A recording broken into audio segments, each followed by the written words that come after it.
नमस्कार साथियों, आज हम बात करेंगे कि फ्रांस में हाल ही में क्यों सरकार गिर गई। प्रधानमंत्री फ्रांसोवा बायरू का विश्वास मत क्यों हार गया, उनकी सरकार को किन चुनौतियों का सामना करना पड़ा और इससे आगे क्या हो सकता है। राजनीतिक 1, फ्रांस की संवैधानिक व्यवस्था। फ्रांस एक अर्धराष्ट्रीय सेमी प्रेसिडेंशियल व्यवस्था है, जहां राष्ट्रपति और प्रधानमंत्री दोनों को महत्वपूर्ण शक्ति होती है। संसदीय निर्णयों के लिए नेशनल असेंबली निचली सदन जरूरी है। अगर सरकार को संसद में समर्थन नहीं मिलता तो सरकार को गिराया जा सकता है। 2, लेजिस्लेटिव चुनावों और संसद की स्थिति। जून 2024 में संसद भंग की गई थी, लेकिन उसके बाद हुए चुनावों में किसी भी पक्ष को स्पष्ट बहुमत नहीं मिला।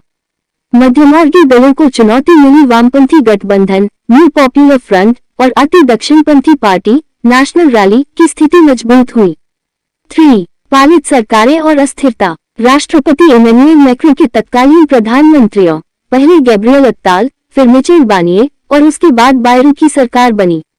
इन सरकारों को हमेशा संसद में बहुमत नहीं मिला या उन्हें वामपंथी दक्षिणपंथी आलोचकों से तीखी विरोधाभासी टिप्पणियों का सामना करना पड़ा। आर्थिक स्थिति और बजट प्रस्ताव। 1, आर्थिक चुनौतियां। फ्रांस का सार्वजनिक कर्ज बढ़ रहा है, बजट घाटा अधिक है।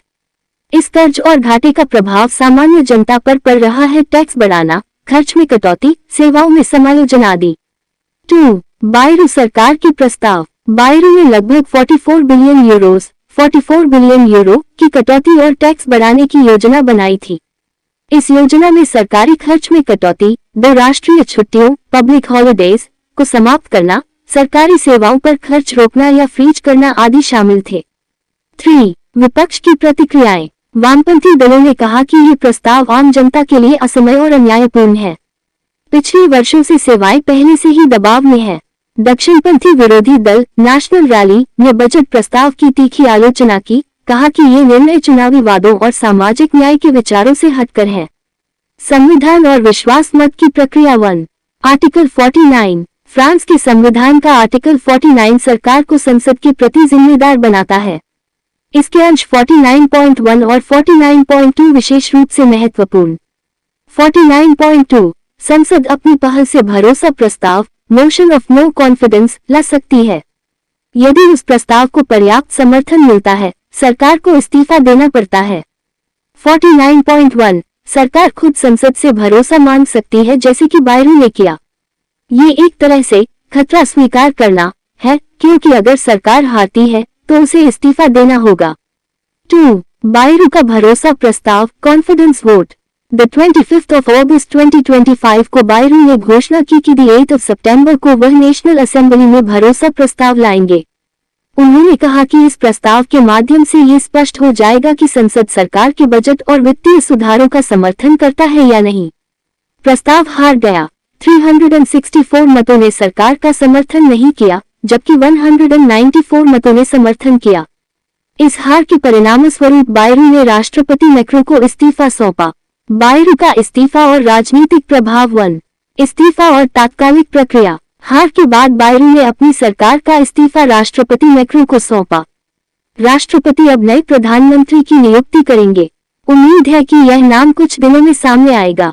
2, राजनीतिक अस्थिरता और चुनौतियां। यह फ्रांस की 5वीं गणराज्य फिफ्थ रिपब्लिक में असाधारण घटना है, क्योंकि सरकार ने स्वयं प्रस्ताव किया हुआ भरोसा प्रस्ताव हार गया। ये दुर्लभ है। संसद में किसी एक दल या गठबंधन का स्पष्ट बहुमत नहीं होना मुश्किलें बढ़ा रहा है। इच्छाएं बड़ी है, लेकिन समर्थन जुटाना मुश्किल। आर्थिक दबाव बना रहेगा, कर्ज सर्विसिंग, बजट घाटे, सामाजिक विरोध आदि। सरकारों को संतुलन बनाना होगा। 3, जनता और विरोध आंदोलन। बजट प्रस्ताव और छुट्टियों की कटौती जैसे प्रस्तावों ने लोगों में गुस्सा बढ़ाया है। विरोधी दल और समूह, चाहे बायां हो या दायां, संसद के अंदर और सार्वजनिक स्तर पर इस फैसले को सरकार की विफलता के रूप में दिखा रहे हैं।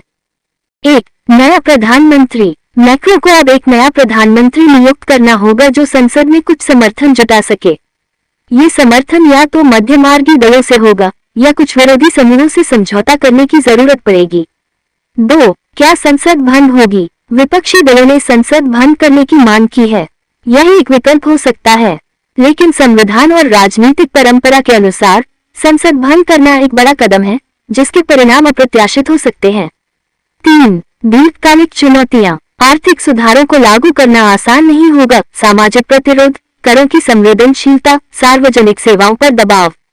राजनीतिक स्थिरता की कमी से निवेशकों और यूरोप संघ के समझौतों पर प्रभाव पड़ेगा। सरकारों को जनता के विश्वास को बहाल करना होगा। पारदर्शिता, संवाद, सामाजिक सुरक्षा के संतुलन के साथ नीति। 4. संभावित समाधान। गठबंधन बनाना, वामपंथी और मध्यमार्गी दलों के बीच कुछ समझौते। बजट प्रस्तावों को थोड़ा नरम बनाना, विरोधियों की चिंताओं को ध्यान देना, जैसे कि छुट्टियों को पूरा कटौती के बजाय आंशिक परिवर्तन। सार्वजनिक संवाद, सरकार को ये समझाना होगा कि ऋण और घाटे का प्रभाव भविष्य के लिए कितने बड़े होंगे। तो कुल मिलाकर बायरो सरकार का पतन एक राजनीतिक और आर्थिक संकट का परिणाम है। उन्होंने बजट में बड़े सुधारों की कोशिश की, लेकिन संसद में समर्थन नहीं मिल पाया। विश्वास मत हारने के बाद इस्तीफा अपरिहार्य हो गया। इस घटना ने फ्रांस की राजनीतिक व्यवस्था की अस्थिरता को उजागर किया है और यह संकेत है कि भविष्य में कर्ता उठाने और सरकार चलाने के लिए संतुलन और समावेशी नीति कितनी महत्वपूर्ण है।